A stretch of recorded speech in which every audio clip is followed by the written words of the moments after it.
Hello बच्चों, a very fresh morning to all of you. This is the lecture in which we are starting the syllabus of 8th. आज से हम बच्चों 8th standard का syllabus start कर रहे हैं। कॉमनली बच्चों का एक ही क्वेश्चन आ रहा है, सर हम बिहार से हैं, हमें ये सिलेबस अप्लीकेबल है या नहीं। सर हम राजस्थान से हैं, हमें ये सिलेबस अप्लीकेबल है या नहीं। तो this is the syllabus of Kota pattern बच्चों। It is applicable all over the India. ठीक है, तो ये लेक्चर आज फर्स्ट लेक्चर है आपका 8th सिलेबस का। तो आज हम पढ़ाएंगे कम और पूरी बातें कर लेंगे, किस तरह से हमें टारगेट करना है, क्या क्या करना है। और जस्ट एक इंट्रोडक्टरी, आज चैप्टर 100% आपका स्टार्ट हो जाएगा। तो आज हम जो चैप्टर स्टार्ट करने वाले हैं, उस चैप्टर का नाम है बच्चों, very important, force and pressure. ये चैप्टर हम स्टार्ट करने वाले, फोर्स एंड प्रेशर। तो एक चीज याद रखो बच्चों, मोस्ट ऑफ द टाइम जब आपको डॉक्टर बनना होता है तो नीट की एग्जाम होती है। इसकी इंफॉर्मेशन हमारे यूट्यूब चैनल पे है, आपने देख ली होगी ऑलरेडी, या नहीं देखी तो बाद में देख लीजिएगा। कोटा पैटर्न साइंस वाला नाम से हमारा यूट्यूब चैनल है, उस पर एमबीबीएस की पूरी इंफॉर्मेशन है। तो उसमें ये बताया गया है कि डॉक्टर बनने से आपको रुकाने वाला सब्जेक्ट है फिजिक्स। ठीक है ना। तो फिजिक्स से आपकी दुश्मनी शुरू होती है 8th स्टैंडर्ड से, और वो जो चैप्टर होता है वो होता है फोर्स एंड प्रेशर। तो बेसिकली इसमें बच्चों की ज्यादा गलती भी नहीं होती। जो टीचर आपको पढ़ा रहे होते हैं वो बहुत ही जबरदस्त आपको पढ़ा देते हैं, इसलिए आप उस फोर्स एंड प्रेशर से डरने लगते हो। फिर आपके न्यूमेरिकल नहीं बनते। न्यूमेरिकल मतलब बच्चों, फिजिक्स में प्रॉब्लम होते हैं कुछ। Okay, mass is given, acceleration is given, उससे फोर्स फाइंड आउट करना होता है या कुछ हम देखेंगे। घबराइए मत, घबराइए बिल्कुल मत। ओके, तो इस तरह के कुछ न्यूमेरिकल होते हैं, प्रॉब्लम होते हैं, तो उससे डरने लगते हो आप। यूनिट का प्रॉब्लम होता है मोस्ट ऑफ द टाइम, बच्चों का फॉर्मूला का प्रॉब्लम होता है। तो जो दुश्मनी बेसिकली शुरू होती है फिजिक्स से, वो होती है 8th स्टैंडर्ड से। अब आपका पॉजिटिव ये है कि आप साजिद सर के साथ हो, इसलिए आपको ये दुश्मनी मैं बिल्कुल नहीं होने दूंगा। बॉन्ड पेपर पे लिख कर दे सकता हूं किसी को, बाकी कोई भी सब्जेक्ट हार्ड जा सकता है, लेकिन फिजिक्स एंड केमिस्ट्री आपको लाइफ में कभी भी हार्ड नहीं जाएगा, बिकॉज आप मेरे पास 8th स्टैंडर्ड से पढ़ रहे हो। और एक कमिटमेंट करना चाहूंगा बच्चों मैं आपसे, अगर आपने 8, 9, 10th, 11th, 12th का फिजिक्स और केमिस्ट्री मेरे पास किया है, पर्सनली मेरा मेरा कमिटमेंट है बच्चों, तो 101% अगर आपका मेडिकल का सीट फिजिक्स या केमिस्ट्री की वजह से मिस हो गया, तो आपकी 8th से 12th स्टैंडर्ड के पूरे पैसे मैं रिफंड कर दूंगा। ओके, दिस इज चैलेंज बच्चों। अब कुछ भी समझ लो, इतने बड़े प्लेटफॉर्म पे ऑनलाइन मैं आपको चैलेंज कर रहा हूं कि अगर आपने पढ़ लिया और अगर आपकी सीट मिस हो गई एमबीबीएस की फिजिक्स या केमिस्ट्री की वजह से, तो I will be responsible for that. मैं उसको खुद को रिस्पॉन्सिबल समझूंगा और ये सारी चीजें हो जाएंगी। लेकिन उसके लिए आप में भी एक क्वालिटी होना जरूरी है।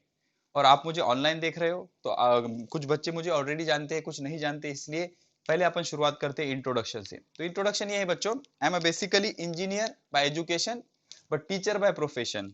तो सर इंजीनियर थे तो पढ़ाते क्यों हो, जॉब नहीं लगी सर, है ना, इसलिए आप पढ़ाते हो। आपने इंजीनियरिंग में पढ़ाई नहीं की सर, आपकी जॉब नहीं लगी, फिर आप बेरोजगार बन गए, सुशिक्षित बेरोजगार, इसलिए आपने क्लासेस लेना शुरू कर दिया।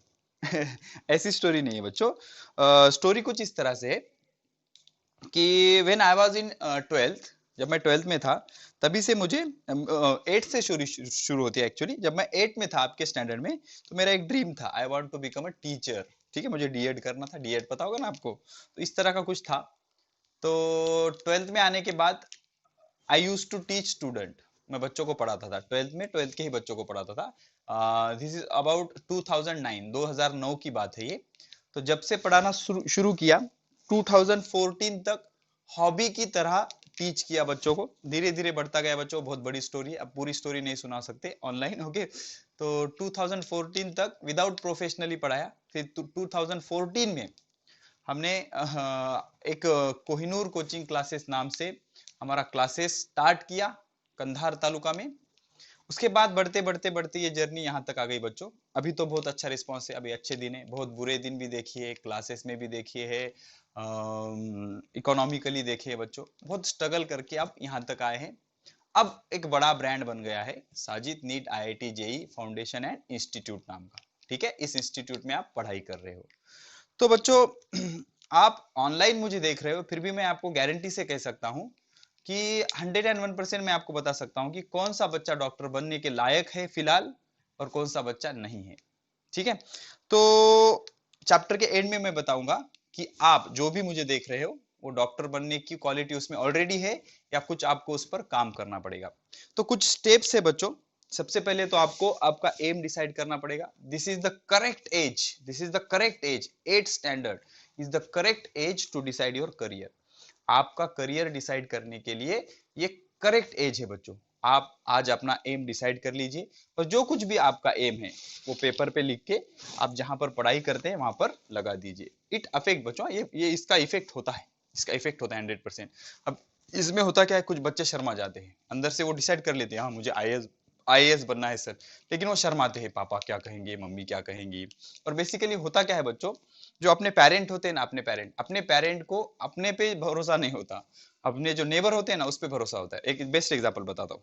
सपोज आप जाओगे आपके डैडी के पास और आपके डैडी को कहोगे कि डैडी डैडी मुझे आईएएस बनना है, तो डैडी पहले तो आपको नीचे से ऊपर तक देखेंगे, तू आईएएस ऐसा स्माइल कर देंगे वो, ठीक है ना।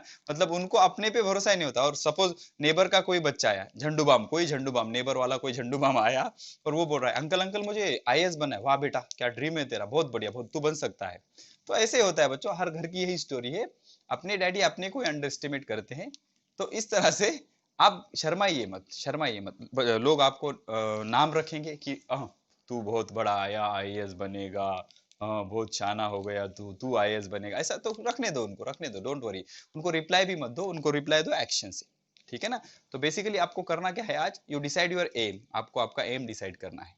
आपका कोई भी एक अच्छा एम हो, आईएएस, आईपीएस, डॉक्टर, इंजीनियर, तो इसके लिए स्टडी किस चीज की लगती है बच्चों, आपको चाहिए जो फाउंडेशन होता है वो होता है 8, 9, 10, 11, 12 एनसीईआरटी पैटर्न से आपको चीजें पढ़ाई करनी होती है। तो NCERT pattern all over the India apply हो सकता है और उसी पैटर्न से हम ये सारी चीजें पढ़ा रहे हैं। तो अब आप कहोगे सर हमारे सेमी का क्या, हम जो एग्जाम, हमारा जो एडमिशन है, जो सेमी के बच्चे हैं वो कैसा करे सर।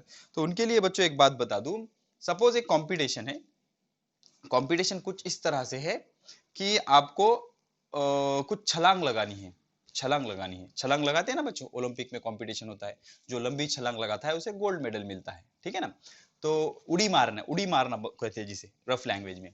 तो सपोज आप 10 मीटर की प्रैक्टिस कर रहे हो, 10 मीटर नहीं, 10 मीटर कैसे उड़ जाएगी सर, 10 फीट, ओके 10 फीट की प्रैक्टिस कर रहे हो छलांग लगाने की, तो आपको 5 फीट की प्रैक्टिस करने की जरूरत नहीं होती, ठीक है ना। तो ऐसे ही हो रहा है बच्चों, आप जो अभी पढ़ाई कर रहे हो it is practice for 10 feet and your semi syllabus is like, और आपका जो सेमी सिलेबस है वो 5 फीट भी नहीं 1 फीट का है बच्चों। तो आप अगर 10 फीट की प्रैक्टिस कर रहे हो तो 1 फीट की क्या करना है बच्चों, वो ऑटोमेटिकली हो जाएगा, डोंट बॉदर अबाउट दैट। और मैं हमेशा कहता हूं जो बच्चे फर्स्ट टाइम मुझे देख रहे हैं, आपको ना 9th का सिलेबस का रिजल्ट देखना है, ना 8 का देखना है, ना 10th का, 10th का भी नहीं देखना बच्चों। Don't be excited about result of 10th board also. आपके लाइफ में सिर्फ आपको दो रिजल्ट देखने हैं, फर्स्ट वन 12th नीट का, नीट में आप कितने मार्क्स स्कोर करते हो। अगर अच्छे स्कोर कर लिया तो खुश हो जाओ, अगर खराब स्कोर आ गया आपका तो नेवर माइंड, फिर से प्रैक्टिस करो, सेकंड चांस लो, थर्ड चांस लो, ले सकते हो, नो प्रॉब्लम। और उसको अगर आपने क्रॉस कर लिया तो उसके बाद आपको देखना है यूपीएससी का जो मेन एग्जाम होता है आफ्टर इंटरव्यू, बस दो ही एग्जाम का रिजल्ट मैटर करता है आज के डेट में।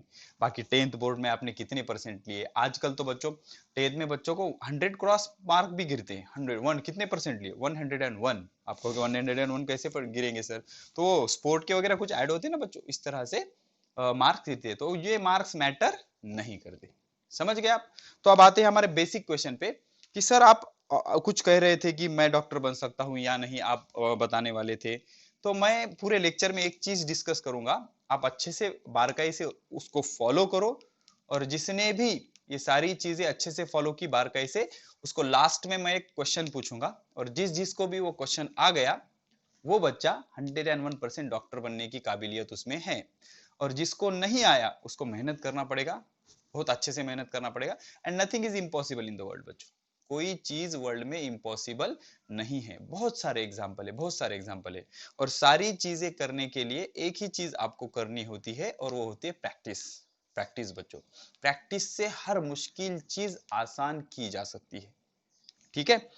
बड़े बड़े लोग हैं बच्चों, अभी आप सोच भी नहीं सकते, कुछ कुछ लोग ऐसे हैं जो कुछ सेकंड में करोड़ों रुपए जनरेट कर सकते हैं, करोड़ों रुपए का, अरबों रुपए का, डॉलर में इकोनॉमी जनरेट कर सकते हैं। Best example Pablo Picasso. Pablo Picasso एक पेंटर है बच्चों, एक पेंटर है। पाब्लो पिकासो का जो कैरेक्टरिस्टिक्स है ना, वो फ्यू सेकंड में with in 30 to 40 second $1 million painting generate कर सकते हैं। अगर उन्होंने एक पेपर और पेन ले लिया, कुछ पेंट कर दिया, तो उसकी जो वैल्यू होती है ना बच्चों, उसकी वैल्यू $1 million में होती है। लगभग 2 से 2.5 करोड़ का वो एक पेपर वैल्यूएबल होता है। तो अब ये जो उनको उनके, हाँ, उन्होंने जो प्रैक्टिस, उन्होंने जो सीखा, ये जो उनकी कला है, ये कला उनको माँ के पेट से मिली क्या बच्चों? नहीं, उन्होंने प्रैक्टिस की, 30 ईयर की हार्ड प्रैक्टिस, 30 साल की हार्ड प्रैक्टिस के बाद वो कैपेबल हुए कि उस तरह की वो पेंटिंग कर सकते हैं। ओलंपियन होते हैं बच्चों, जो ओलंपिक में पार्टिसिपेट करते हैं, आपने देखा होगा, उनकी परफॉर्मेंस टाइम कितना होता है बच्चों? 10 सेकंड, 15 सेकंड। लेकिन 10 सेकंड के परफॉर्मेंस के लिए वो 10-10 साल प्रैक्टिस करते हैं बच्चों, 10-10 साल प्रैक्टिस, हर रोज 10 घंटे लगे हुए प्रैक्टिस कर रहे हैं। तो इस ये चीजें होती है बच्चों उनके सक्सेस के पीछे की। तो ऐसे ही आपको क्या करना पड़ेगा, हर चीज की बहुत अच्छे से प्रैक्टिस करनी पड़ेगी। जितना ज्यादा प्रैक्टिस करोगे उतना ज्यादा कॉन्फिडेंस बढ़ेगा, उतने अच्छे से आप परफॉर्म कर पाओगे, और nothing is impossible in the world. आप अभी इस एज में हो, आप दुनिया के किसी भी मुल्क का कुछ भी पोस्ट आपके लिए इम्पॉसिबल नहीं है। तो एक ही चीज उसके लिए रिक्वायर्ड है, आपको डेडिकेशन देना पड़ेगा, अच्छे से पढ़ाई करनी पड़ेगी, मेहनत करनी पड़ेगी। और आप इस एज में हो बच्चों, अगर आपने आज डिसाइड कर लिया कि मुझे कुछ चीज हासिल करनी है, तो दुनिया की कोई ऐसी चीज नहीं है जिसको आप हासिल नहीं कर सकते। ठीक है, तो बेसिकली बच्चों इतना प्रवचन देने के बाद अब हम हमारा सिलेबस स्टार्ट कर लेंगे। अब जब हम ऑफलाइन पढ़ाते हैं ना बच्चों, मतलब हॉल में आप सामने बैठे हुए होते हो, आपका अच्छे से वेलकम किया जाता है, तो बेसिकली हमारा एक ट्रेडिशन होता है, कुछ अच्छा होने से, कुछ अच्छा शुरू करने से पहले मीठा हो जाए, ठीक है ना। तो हम उसकी शुरुआत करते हैं कुछ स्वीट से बच्चों, स्टूडेंट को स्वीट खिला के हम बैच की शुरुआत करते हैं। तो मैं पहले तो रिक्वेस्ट करूंगा आप सबको, अभी आप ये वीडियो पॉज कर लीजिए, किचन में जाइए। अब स्वीट तो नहीं खा सकते ना किचन में जाए, नहीं तो मैं सर होटल में चला जाऊंगा और वहां से स्वीट लाऊंगा, ऐसा मत कीजिए। वीडियो को पॉज कीजिए, किचन में जाइए, शुगर का डब्बा होगा। मेरी फेवरेट हॉबी थी बचपन में, मैंने बहुत शुगर खाई है बच्चों, शक्कर होती है ना, आधा आधा किलो शक्कर में ऐसे ही खा जाता था, ठीक है ना। तो जाइए थोड़ी सी शुगर खा लीजिए, ओके, ज्यादा भी मत, तो आपका मुंह मीठा हो जाएगा। और उसके बाद हम शुरू करते हैं। तो जाइए जाइए, पॉज कीजिए और जाइए, मैं थोड़ा साइड में हट जाता हूँ, पहले शुगर खा के आइए, कम ऑन। चलो ठीक है, तो ऐसा कंसीडर कर लेंगे हम कि आपने शुगर खा ली है, आपका मुंह मीठा हो गया है। अब कुछ मीठा खाकर अच्छे से सिलेबस की, अच्छे से करियर की शुरुआत करते हैं, ठीक है। आपको ज्यादा कुछ नहीं करना, जो मैं बता रहा हूं बस वही करते जाइए, आप सक्सेसफुल हो जाएंगे, फिनिश, ओके। ज्यादा कोई सर लगाने की जरूरत नहीं है, ठीक है। तो अब हम स्टार्ट करते हैं हमारा चैप्टर फोर्स एंड प्रेशर, ठीक है। ऑल नोट्स सेक्शन में आपके नोट्स भी दिए हुए, अगर आप एप्लीकेशन पे पढ़ रहे हो, हमारे साजिश सर कोटा पैटर्न का जो एंड्रॉइड ऐप में एप्लीकेशन है, अगर उस पर आप पढ़ रहे हो, तो ऑल नोट्स में पूरे नोट्स अवेलेबल है बच्चों।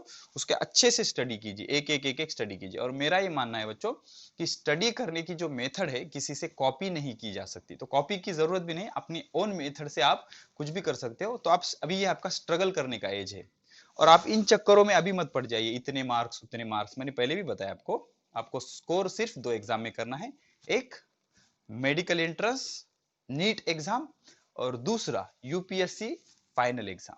2 एग्जाम में अगर आप स्कोर करोगे तो आपकी जिंदगी बदल सकती है। बाकी एग्जाम तो फॉर्मेलिटी है बच्चों, जस्ट बाउंड्री है, क्रॉस करके आगे बढ़ते जाना है, ठीक है। तो उन 2 एग्जाम में अगर आपको अच्छे स्कोर लाना है, तो अभी से आपको उसकी मेहनत शुरू करनी पड़ेगी, ठीक है।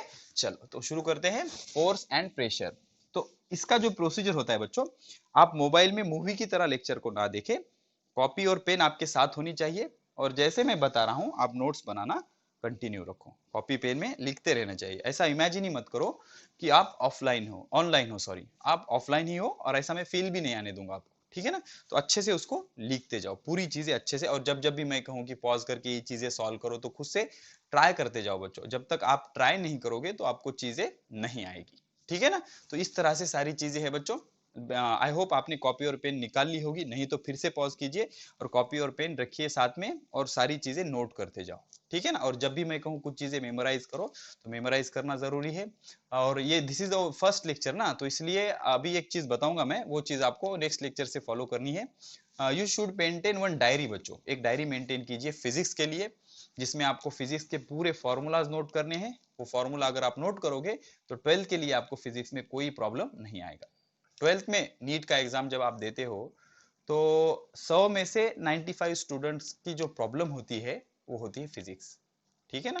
तो ये सारी चीजों के बाद अब हम स्टार्ट कर देते हैं हमारा first chapter, force and pressure. बहुत सिंपल सिंपल सी और बहुत ही इंटरेस्टिंग सी चीजें आपको मैं बताऊंगा, सिर्फ आपको उसको फॉलो करना है, ठंडे दिमाग से सुनना है, उसको रियलाइज करना है, अच्छे से समझना है और घबराना बिल्कुल नहीं है। समझ जाएंगी। आपको कुछ भी नहीं आता, आप ऐसे कंसीडर करो 7 तक आपने कुछ भी नहीं पढ़ा तो भी आपको कोई तकलीफ नहीं होगी। इतने लो लेवल पर जाकर मैं आपको बेसिक चीजें समझाऊंगा, अच्छे से सारी चीजें समझ आ जाएंगी। तो अभी तक आपने जो भी पढ़ा है उसको थोड़ा सा 2 मिनट साइलेंट बैठ के पूरी चीजें इरेज कर दीजिए। अब मैं नई चीजें आपके माइंड में फीड करने जा रहा हूँ।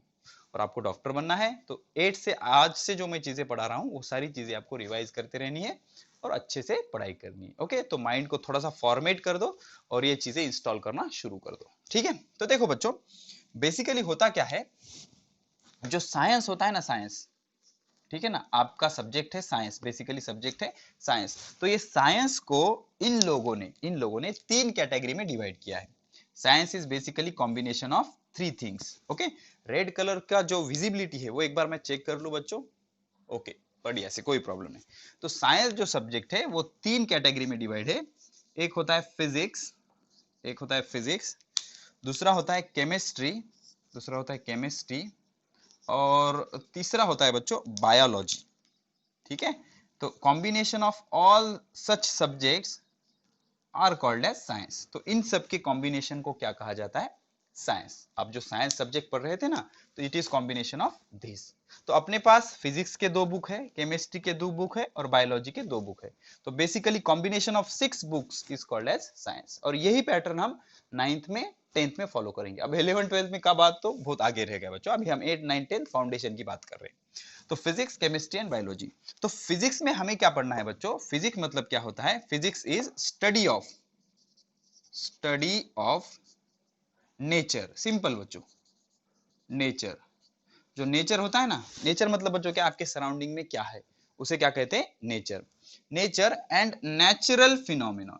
घबराने की कोई बात नहीं बच्चों, अच्छे से लिखते जाओ सारी चीजें, नेचुरल फिनोमिनॉन।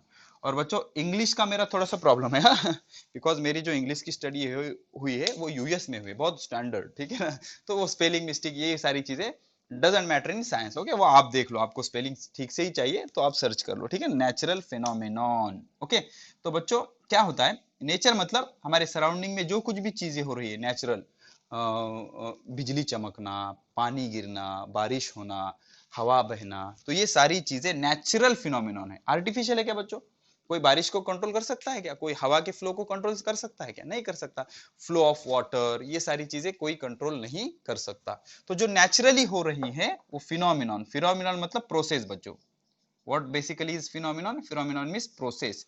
जो कुछ भी नेचर की तरफ से प्रोसेस हो रही है उसे हम क्या कहते हैं, नेचुरल फिनोमिनॉन। जैसे सूरज का उगना, चांद का उगना, अर्थ का रोटेट होना, दिन रात होना, ठीक है ना, ये सारी चीजें जो नेचर कंट्रोल कर रहा है, इन सारी चीजों को हम मेजर करेंगे फिजिक्स में। तो फिजिक्स एक सब्जेक्ट है बच्चों, इस सब्जेक्ट में हम क्या क्या पढ़ते हैं, नेचर हमारे सराउंडिंग में जो कुछ भी है वो नेचर। और बेसिकली नेचर का हम कौन सा हिस्सा पढ़ते हैं, नेचुरल फिनोमिनॉन मतलब बच्चों प्रोसेस, प्रक्रिया।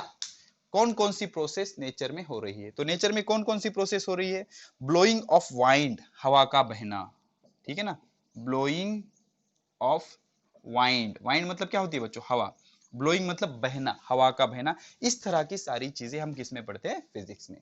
अब जो केमिस्ट्री होती है ना बच्चों, केमिस्ट्री हम में क्या पढ़ते हैं, केमिस्ट्री में हम स्टडी करते हैं, बेसिकली केमिस्ट्री में हम जो पढ़ते हैं वो होता है केमिकल रिएक्शन, या फिर कुछ कंपाउंड पढ़ते हैं हम।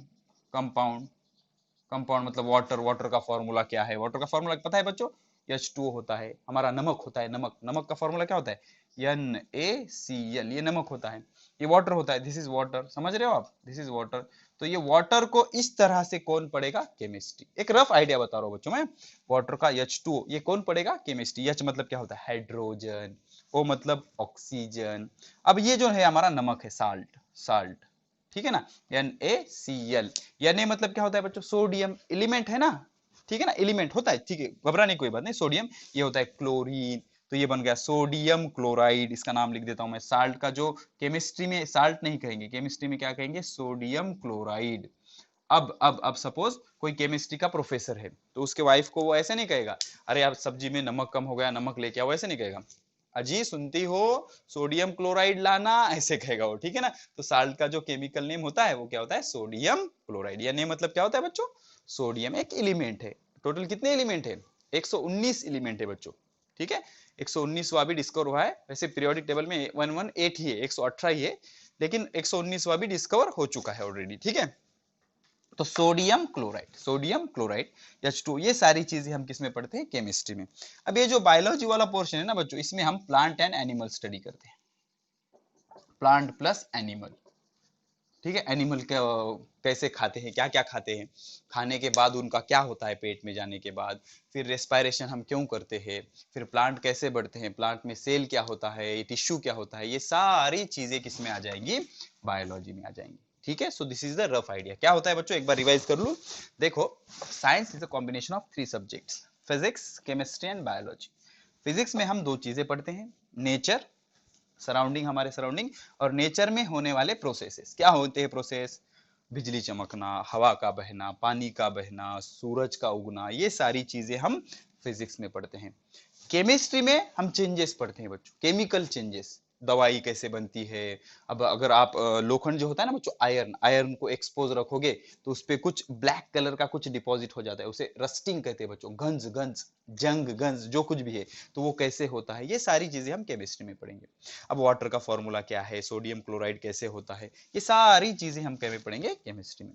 और बायोलॉजी में सिंपल बच्चों, plant and animal, living thing भी कह सकते हो आप इसको, लिविंग, सारे लिविंग थिंग हम किस में पढ़ते हैं, बायोलॉजी में, ठीक है। सारे लिविंग थिंग हम किस में पढ़ते हैं, बायोलॉजी में। So this science is a combination of all these 3, ठीक है। तो इसको अच्छे से नोट कर लिया आपने, नहीं तो पॉज करके नोट कर लो, वीडियो को पॉज कर लो और अच्छे से नोट कर लो।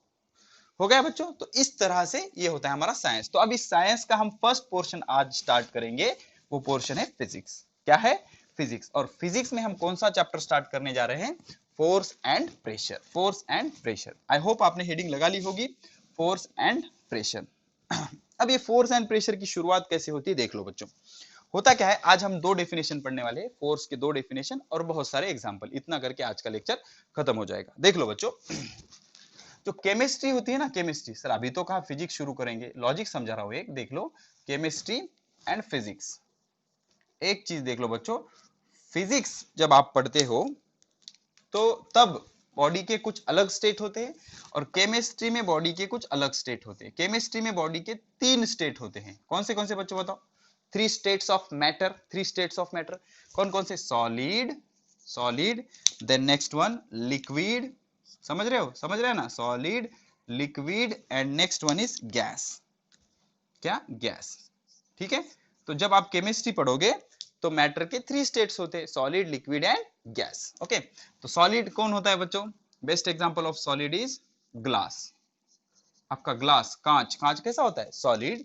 लिक्विड का example water, very simple, water कैसे होता है, लिक्विड, समझ रहे हो, सिर्फ फील करो, ग्लास सॉलिड होता है, वाटर लिक्विड होता है, और गैस का एग्जांपल होता है एयर, सिंपल बच्चों। तो इस तरह के 3 स्टेट होते हैं किसमें, फिजिक्स में। अगर आपको सॉलिड का लिक्विड करना होता है तो आप उसको हीट करते हो, गर्म करते हो, समझ रहे हो। अगर आप सॉलिड को गर्म करोगे तो वो क्या हो जाएगा, लिक्विड। जैसे बर्फ है, बर्फ को गर्म किया तो पानी बन जाएगा ना बच्चों। अब उसके बाद लिक्विड को हीट करोगे तो वो हो जाएगा एयर। अब पानी को आप फिर से हीट करोगे, पानी को आप फिर से हीट करोगे तो क्या हो जाएगा, स्टीम, स्टीम, उसकी भाप बन जाएगी, वाफ बन जाएगी, ठीक है, स्टीम हो जाएगा।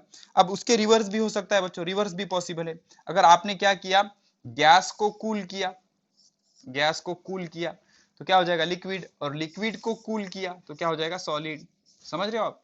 मतलब इधर हम क्या कर रहे हैं, हीट को ऐड कर रहे हैं, तो सॉलिड का लिक्विड, लिक्विड का गैस हो रहा है, और इसको अगर आप ठंडा कर रहे हो रेफ्रिजरेटर में रख के या किसी और मेथड से, तो गैस का क्या हो रहा है, लिक्विड, लिक्विड का क्या हो रहा है, सॉलिड। सिंपल सी चीज है। तो यहां तक हमने क्या पढ़ा बच्चों, केमिस्ट्री में बॉडी के या मैटर के 3 स्टेट होते हैं। कौन कौन से, सॉलिड, लिक्विड एंड गैस। तो सॉलिड को अगर आप हीट करोगे तो लिक्विड बन जाएगा, लिक्विड को अगर आप हीट करोगे तो गैस बन जाएगा, गैस को आप कूल करोगे तो लिक्विड बन जाएगा, लिक्विड को अगर आप कूल करोगे तो सॉलिड बन जाएगा। तो ऐसे ही फिजिक्स में बॉडी के 2 स्टेट होते हैं।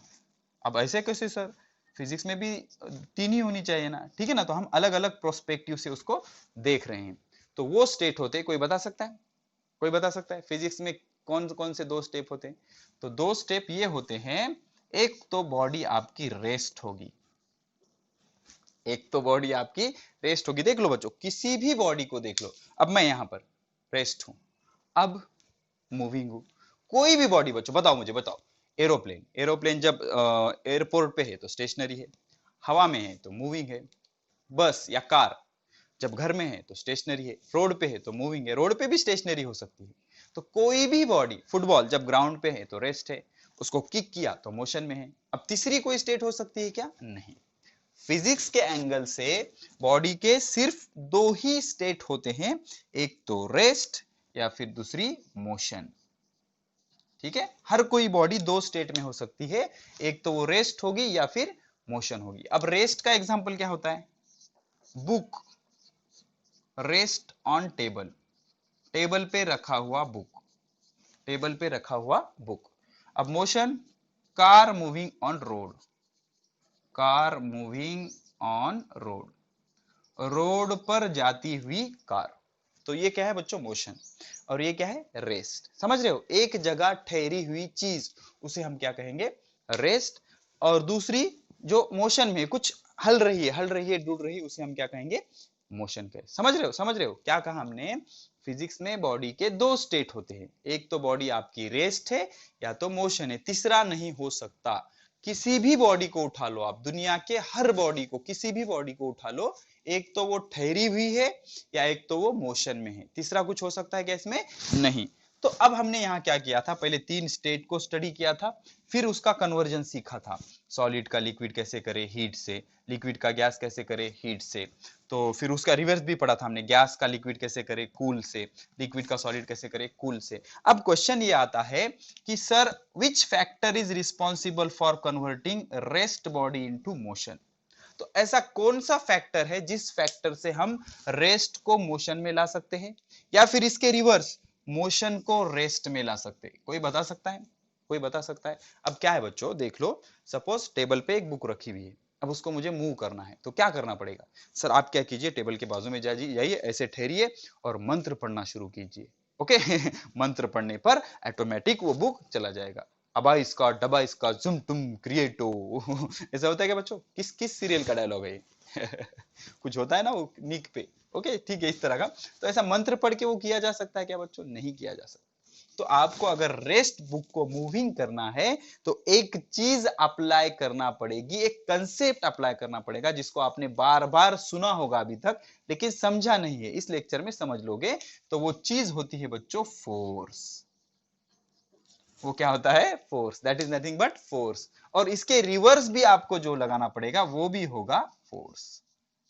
क्या होगा, फोर्स। मतलब आपको रेस्ट बॉडी को मूव करना है, मूव बॉडी को रेस्ट करना है, तो जो चीज आप उस बॉडी पर अप्लाई करोगे उस चीज को या उस कंसेप्ट को क्या कहा जाता है, फोर्स।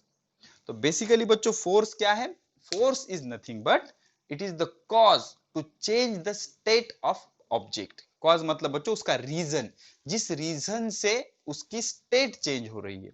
मतलब अगर आपको फिजिक्स में स्टेट चेंज करनी है ऑब्जेक्ट की, तो पहले तो आपको समझना पड़ेगा कि कितने स्टेट होते हैं, कितने होते हैं, रेस्ट एंड मोशन। तो रेस्ट बॉडी को मूव कराना है या मूव बॉडी को रेस्ट कराना है, तो इसे हम क्या कहते हैं, क्या अप्लाई करना पड़ेगा, फोर्स। क्या अप्लाई करना पड़ेगा, force. By applying force we can change, हम चेंज कर सकते हैं state of body.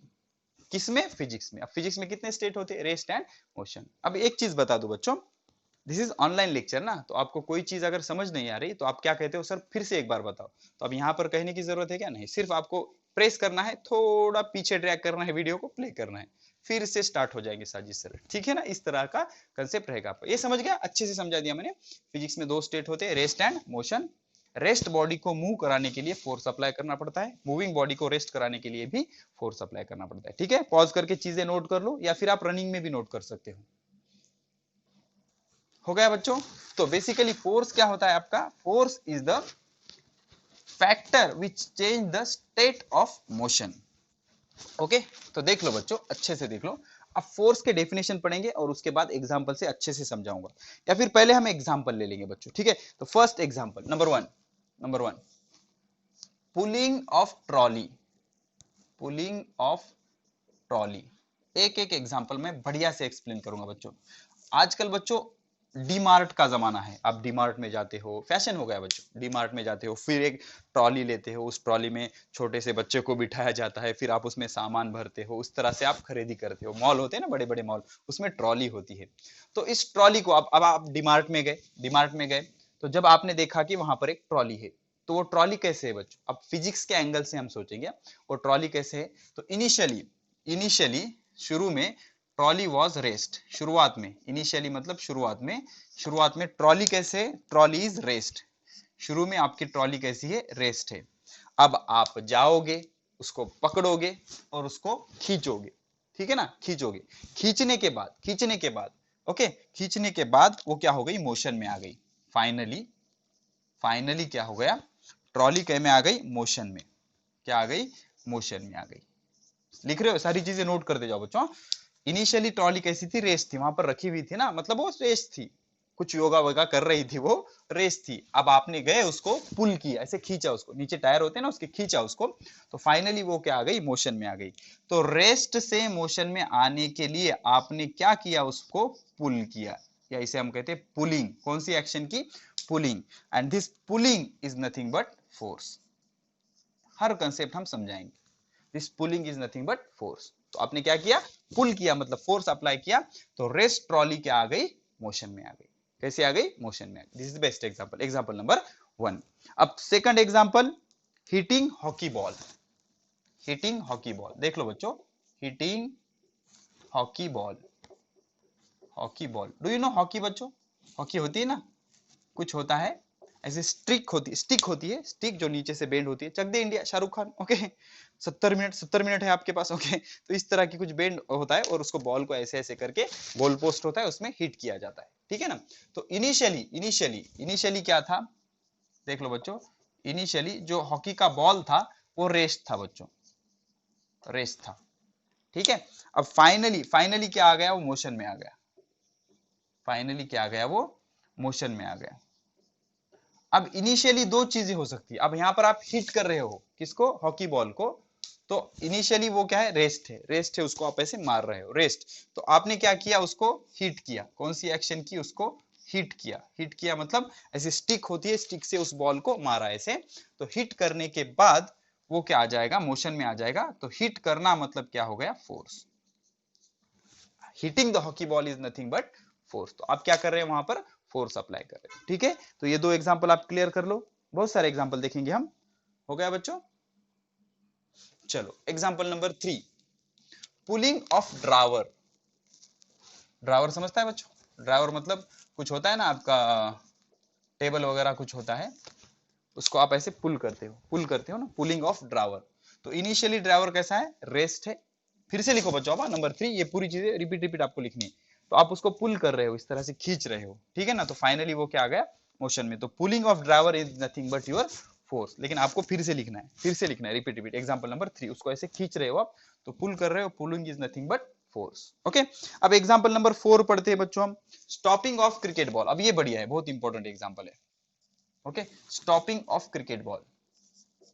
Stopping of cricket ball, cricket पसंद है बच्चों, महेंद्र सिंह धोनी। ठीक है, I am a big fan of Dhoni.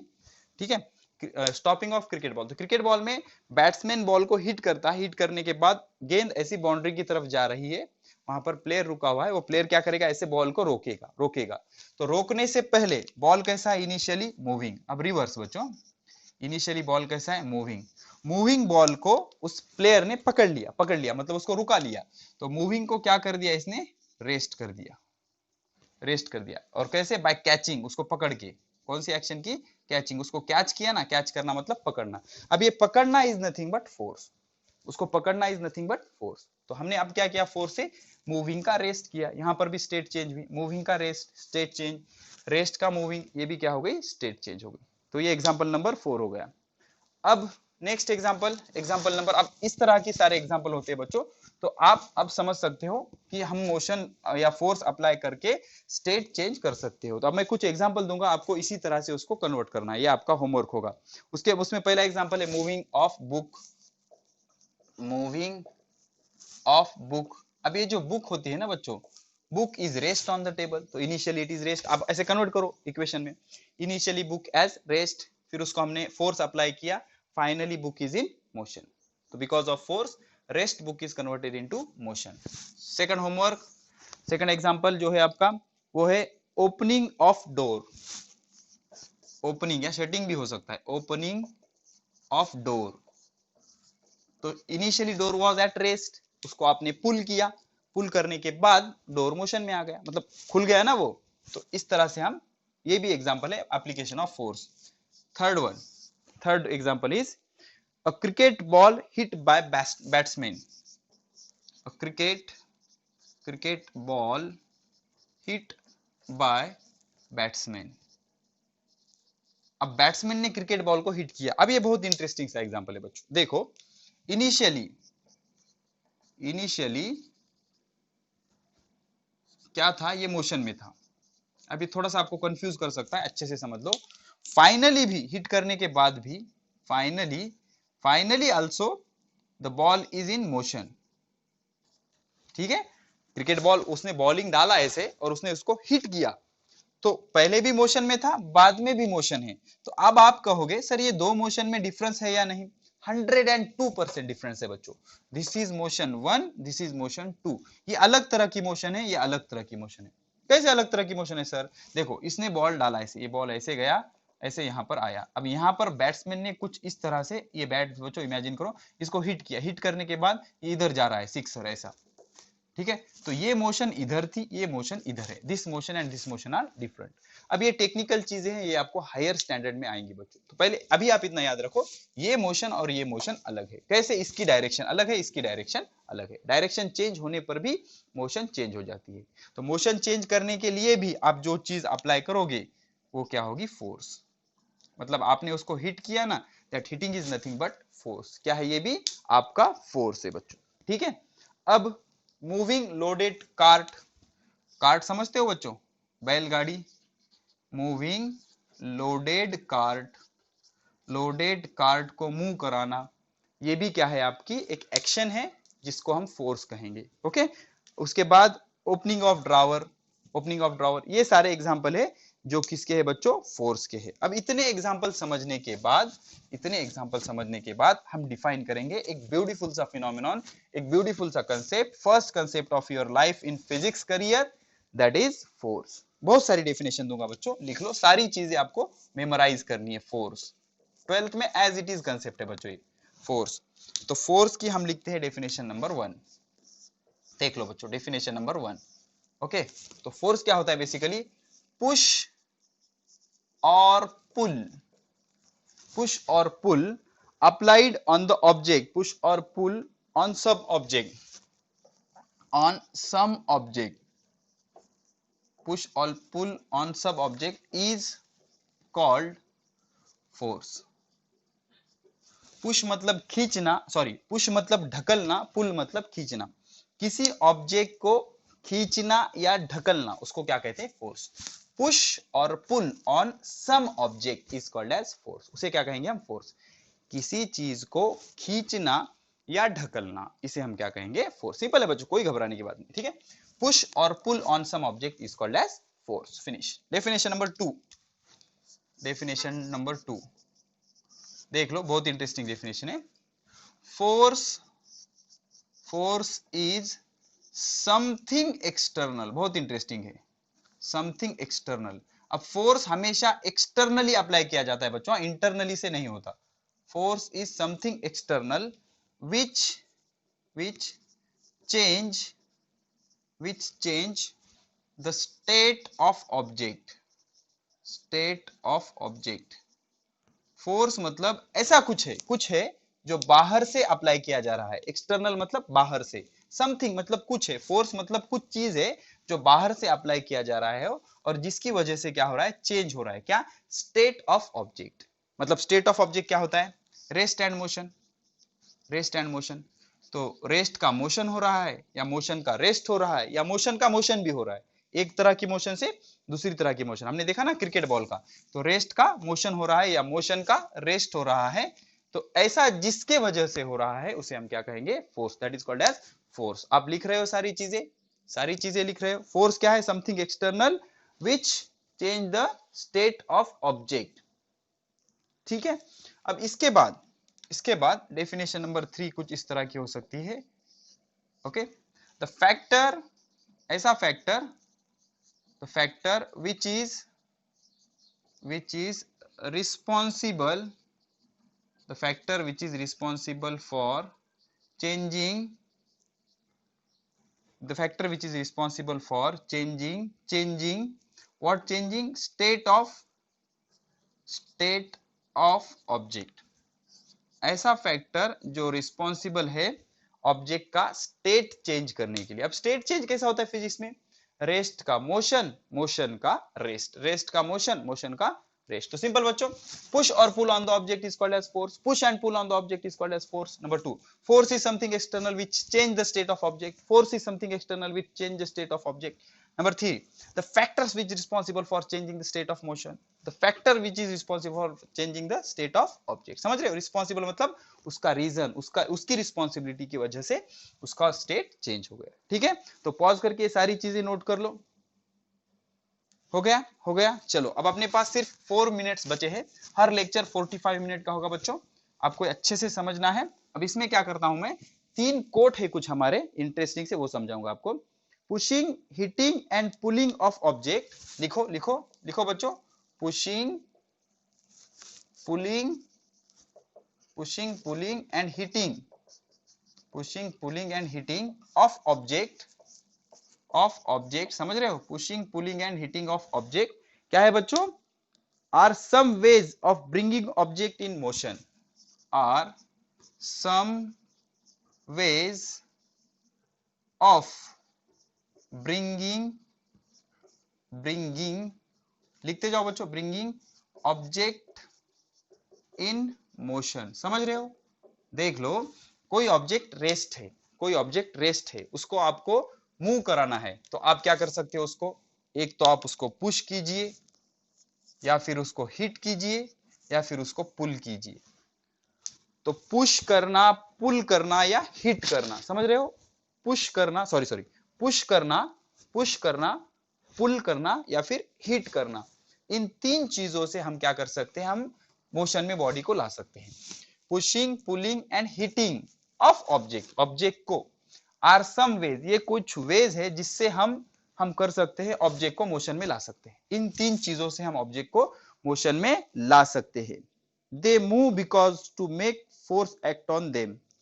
अब ये ऑब्जेक्ट क्यों मूव होता है? बिकॉज हम उस पर फोर्स एक्ट करते हैं. Applying, pushing, pulling and hitting is nothing but applying force. Push करना, पुल करना या हिट करना is nothing but applying force on it. Okay. अब दूसरा कोट है बच्चों, पॉज करके नोट कर लो. ठीक है. तो आप फोर्स अप्लाई करना मतलब पुशिंग, पुलिंग या हिटिंग हो सकता है. इससे हम बॉडी को मोशन में ला सकते हैं. अब दूसरी चीज, we always see or feel the effect of force. okay, we always see, हम हमेशा देखते हैं, इफेक्ट ऑफ फोर्स, हम हमेशा फोर्स का इफेक्ट देखते हैं. always see the effect of force का हमेशा हम इफेक्ट देखते हैं. मतलब हमने हिट किया तो रेस्ट बॉडी क्या हो गई? मूविंग हो गई. We always see the effect of force. It can be explain by describe what happen after application of force. मतलब हम हमेशा फोर्स कैसे एक्सप्लेन कर सकते हैं? What is happening after application of force. What is happening after application of force. हम हमेशा हमेशा बच्चों देखो, we always see effect of force, हम हमेशा फोर्स का इफेक्ट देखते हैं। अब इफेक्ट कैसा देखते हैं हमने क्या किया कि हमने ऑब्जर्व किया what is happening after application of force, force लगाने के बाद क्या हुआ, ये ऑब्जर्व करने के बाद हम फोर्स के बारे में एक्सप्लेन कर सकते हैं। मतलब कैसा सर, थोड़ा कंफ्यूज हो रहा है? इमेजिन करो सिंपल सा example, hitting a hockey ball या किकिंग फुटबॉल, ये फुटबॉल है बच्चों इस तरह का, दिस इज सपोज फुटबॉल। अब इसको क्या करेगा, फुटबॉलर किक करेगा तो हम ऑब्जर्व करेंगे, क्या करेंगे, पहले ये रेस्ट था, रुका हुआ था, रेस्ट था, अब ये मोशन में आ गया, मोशन में आ गया, कुछ इस तरह से मूव हो रहा है, तो रेस्ट फुटबॉल किक करने के बाद मूव हो गया। तो हमने ऑब्जर्व किया ना what is happening after application of force. अब यहाँ पे आपने क्या किया, किक किया, kicking is nothing but force, तो ये फोर्स अप्लाई करने के बाद रेस्ट फुटबॉल मूव होना शुरू कर दिया, तो हमने ऑब्जर्व किया। तो we always see effect of force, तो हमने इफेक्ट देखा किसका, फोर्स का, फोर्स मतलब किकिंग, किकिंग का इफेक्ट देखा, मतलब रेस्ट फुटबॉल क्या हो गया, मूविंग हो गया। अब यहाँ पर गोलकीपर होगा बच्चों, ये क्या करेगा, इसको रुका लेगा, रुका लेगा। अब यहाँ पर भी किस क्या अप्लाई किया उसने, फोर्स अप्लाई किया। तो यहाँ से शुरू करो, यहाँ से बॉल ऐसा मूव हो रहा था, तो उसने क्या किया, फोर्स लगाया, तो फोर्स लगाया तो हमने ऑब्जर्व किया, क्या ऑब्जर्व किया, उसने बॉल को रोक लिया। तो we what is happening after application of force, तो उसने फोर्स लगाने के बाद क्या हुआ, मूविंग फुटबॉल रुक गया। We always see effect of force, तो हमने इफेक्ट देखा फोर्स का कि बॉल मूविंग था, उसको गोलकीपर ने अप्लाई रुका लिया, और यहाँ पर बॉल रेस्ट था तो गोलकीपर वो प्लेयर ने उसको हिट करने के बाद मूव किया। ठीक है बच्चों, तो इस तरह से वर्ल्ड का बेस्ट एक्सप्लेनेशन हमने दे दिया अबाउट द फोर्स। ओके, तो दिस इज जस्ट बिगिनिंग बच्चों, पिक्चर तो अभी बाकी है। अब आते हैं हमारे क्लाइमेक्स पे। क्लाइमेक्स ये था कि सर आप कुछ बताने वाले थे कि हमें मेडिकल या एमबीबीएस बनने की कैपेबिलिटी या कुछ भी आप कायम है वो है या नहीं। तो लॉजिक ऐसा है बच्चों, जिन भी बच्चों ने जाकर शुगर खाई है वो बच्चे 101% डॉक्टर बन जाएंगे। अब आप कहोगे सर शुगर, क्या आपने कुछ दुआ पढ़ी थी क्या, शुगर खाने से डॉक्टर बन जाएंगे? ऐसा नहीं बच्चों, देखो आप में एक आदत होना जरूरी है। अगर आपसे कोई अगर आपको लगता है कि ये मुझसे शाना है या फिर आपसे क्लेवर है या फिर आपसे अच्छे पोस्ट पर वो है और वो आपको कोई एडवाइस दे रहा है, तो आप में एक आदत होनी चाहिए, आपको वो सुनना पड़ेगा। आप उसकी सुनोगे तभी आपकी हैबिट्स चेंज होगी और आप कुछ कर सकते हो। अगर आपने देखा है सर बोले शुगर खाओ, ऐसा कहाँ होता है क्या, ऐसा नहीं होता। अगर आप ऐसा सोच रहे हो तो ये आपकी गलत हैबिट है बच्चों। अगर नहीं है तो आज ही ये हैबिट डाल लो और आप कुछ भी बन सकते हो। You are what is you are today is because of your habits बच्चों, आपकी आदतों की वजह से हो। तो इसलिए कोई भी अगर पर्सन आपको कुछ समझा रहा है और आपको लग रहा है कि ये ठीक है, ये अच्छा है, तो उसे ट्राई करना चाहिए बच्चों। तो ये जस्ट एग्जाम्पल था, अगर किसी ने नहीं खाई वही भी वो भी डॉक्टर बन सकता है, लेकिन आपको आदत होनी चाहिए। कोई आपको समझा रहा है, कुछ एडवाइस दे रहा है, तो उसको एक बार ट्राई करके जरूर देखें। ठीक है, तो जल्दी मिलते हैं फोर्स एंड प्रेशर के लेक्चर नंबर 2 में। तो तब तक पढ़ाई करते रहे। All the very best.